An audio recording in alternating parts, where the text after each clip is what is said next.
After a week of waiting, I finally got a chance to leave Tabriz. I managed to get a bus to Isfahan for $30, but the leaving was still uncertain due to lack of means of transport. The original afternoon time became a late evening departure, since every bus goes to Karbala and comes from there for the week of pilgrimage. Getting in any means of transport which is not shared, taxi, became extremely difficult. But I did it, and at the following morning I am on the way to Isfahan. I already left East Azerbaijan province, and I'm heading towards the heart of the true Persia, the Safavid capital, Isfahan.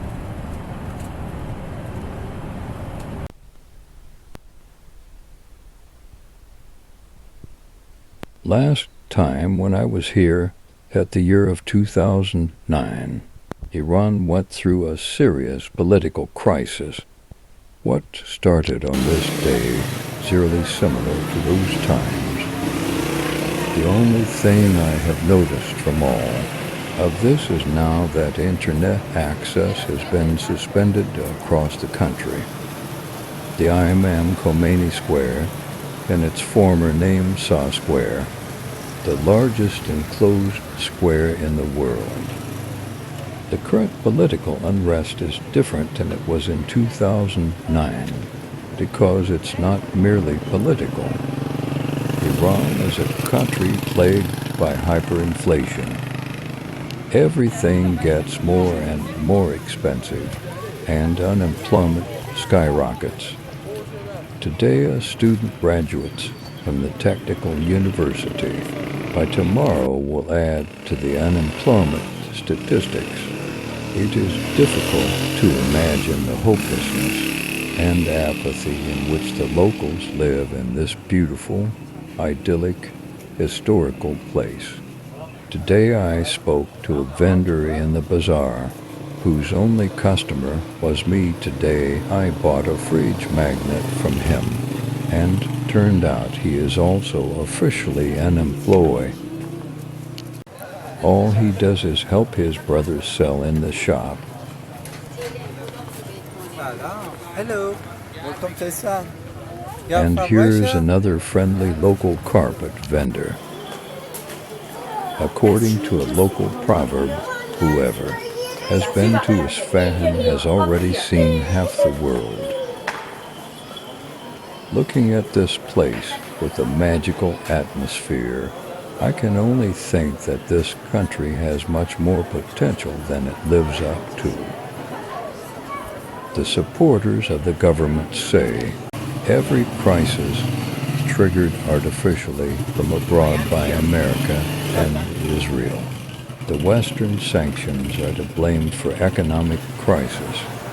However, according to critics of the regime, everything is because of the government and the ruling elite.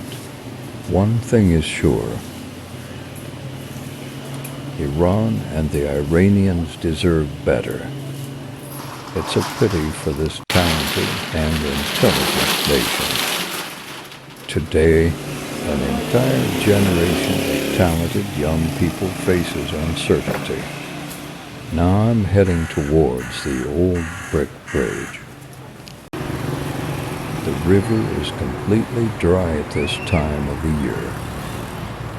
Although Isfahan had its heyday 500 years ago, when the Azeri Safavid dynasty made it the capital of the country, its roots go back to ancient times, when Cyrus the Great unified Persian and Median lands into the Achaemenid Empire. The religiously and ethnically diverse city of Isfahan became an early example of the king's fabled religious tolerance. The tradition of tolerance has continued after Persia fell to Alexander the Great in spirit of Hellenization, and it lasted during the Parthian period as well. But this fabulous tolerance of religion ended forever by falling the last Sassanid emperor, Yazdegerd, as the Zoroastrian era, as well when Persia was conquered by the Muslim Arabs. One thing is fascinating about the ancient empires indeed. They weren't based upon ideological legislation. They didn't expand to change the humanity and human nature in general. They didn't strive for re-educating their citizens. They strived for forced unification, though, but for practical purposes only. They were not converts and did not want to impose a utopia on the conquered, determining how an individual should behave from cradle to the grave. And sadly, this was exactly the reason for their downfall. This was the reason why the Arabs, who in turn were converters, occupied for times as much territory in 150 years as Rome did in 500 years. In conclusion, religions and ideologies spread for 5 times speedier than the most unbeatable army without these. And the reason for this is not else than they have a promise to everyone besides merely expanding rule, the promise of equality. The logic behind this policy is very simple. When the heart and the mind is yours, but then a destructive horde came from the east which did not conquer in this spirit. Instead of the promise of equality and justice, they brought the promise of death. Isfahan surrendered to the Mongols, who were killing a reported 70,000 citizens in return. The Tartars destroyed everything like locusts, ending the golden age of Islam. Wherever they went, they spread it death, and Iran was turned into a complete wasteland. The great Arabic traveler Ibn Battuta noted that the city of Isfahan is one of the largest and fairest of cities, but it is now in ruins for the greater part. Isfahan regained its importance during the Safavid period.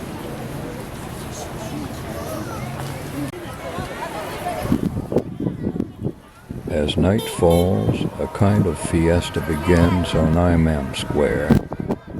More and more people are coming with family, relatives, and friends. Picnics have a long tradition in Iran.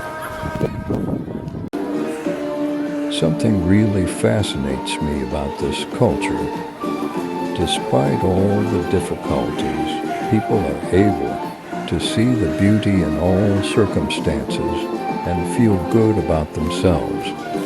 They can turn into a true Stoic, control what you ought to control, and do not deal what you can't control anyways. This is definitely not the Iran the Western news is full of.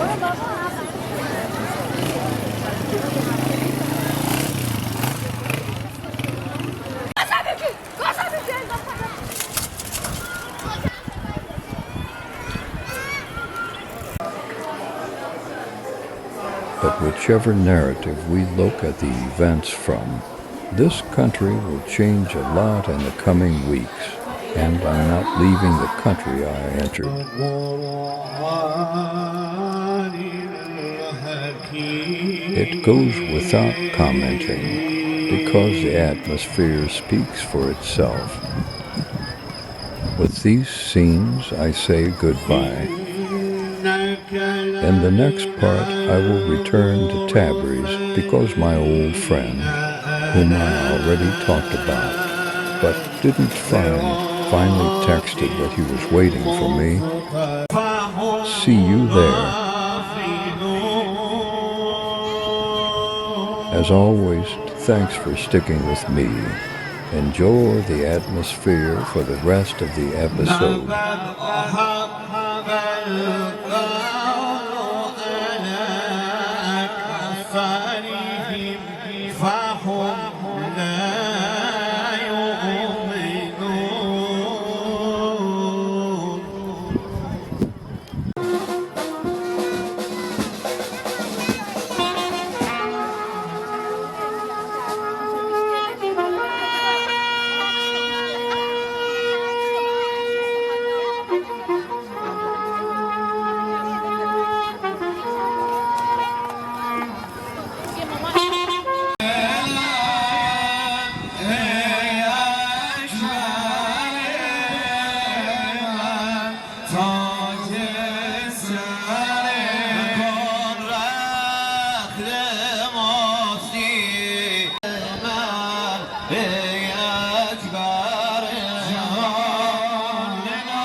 به شهیدان کربلا، دوم به حاضرین در این مجلس عزا، سوم به بانی و ذاکر، به شاهدین، چهارم به عارفان سخن سنج بیریا، جانب هیچ آشنا نگاه ندارد. ابی عبدالله، عقل تو سیلی زنم به روی سکینه، آگه ندانی کتاب آه ندارد. اکبر محزون فرست جانب میدان، تافته کرد این دل سیاه ندارد. برکنده باد دیده بدخواه روزگار. خدای حسین محرم بزم تو جایگاه ندارد. گوشه عشق تو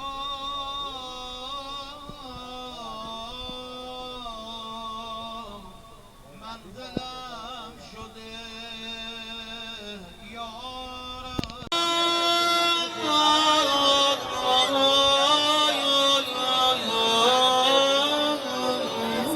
همه یاوران من شدن شهید، عابد بیمار غمگسار ندارد.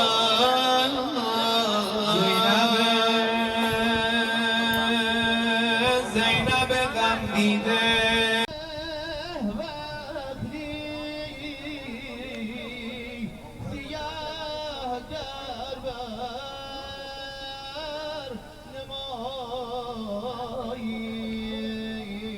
یکیمان مرا باشی تو مادر. چه سان چابا برم الله اکبر. خوشان روزی که بودیم در مدینه، به همراهم بودی عباس و اکبر.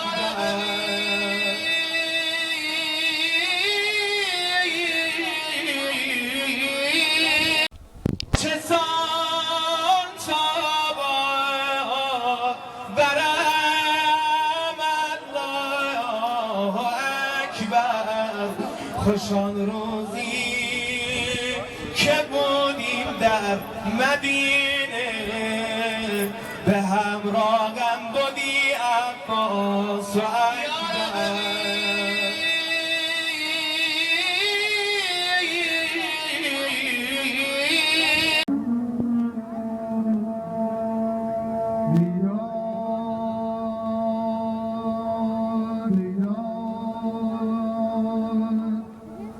امان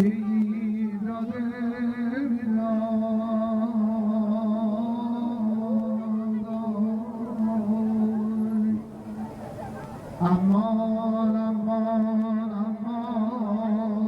امان مجده رایر پردسته سیار اومد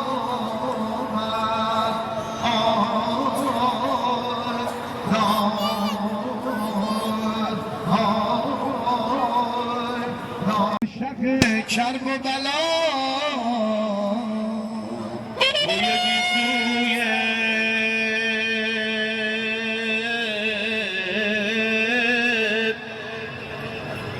بوی گیسوی علی اکبر من می آید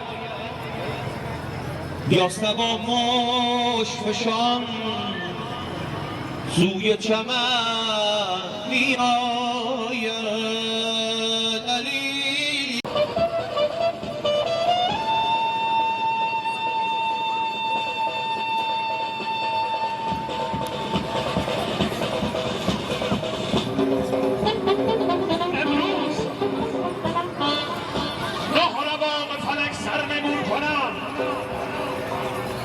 امروز دل به سینه افلاک خون کنم